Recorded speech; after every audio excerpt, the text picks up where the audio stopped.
তোমাকে দেখতে খুব ইচ্ছে করছে তোমার সঙ্গে রিকশায় চড়ে শহরটা দেখি, পায়ে পা মিলিয়ে হেঁটে চলি কিছুটা পথ, ফুলপট্টি থেকে গিয়ে বিঁধে দেই তোমার খোপায় একটি ফুল।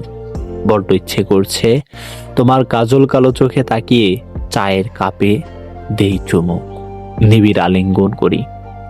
যে সন্ধ্যায় তোমার থাকার কথা, আজ সে সন্ধ্যায় কেবলই বিষণ্ণতা আর তোমার স্মৃতির ভার।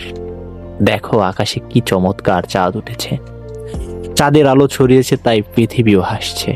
তুমি আমার পাশে থাকলে আমি এভাবেই হাসি খুশি থাকতাম। জোনাকিরা যেভাবে ছুটেছে মনের আনন্দে, আমিও ছুটে চলি দুঃখহীন কোনো শিশুর মতো।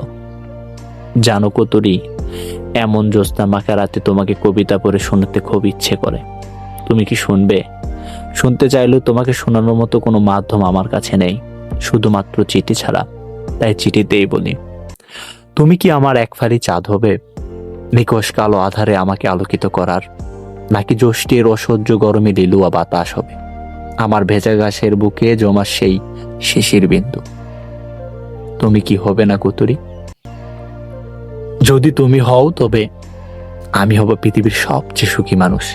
আর যদি তোমাকে না পাই, তবে আমি এক দুঃখী জীবন উপভোগ করব, যেখানে সুখ নেই, শখ নেই, স্বপ্ন নেই।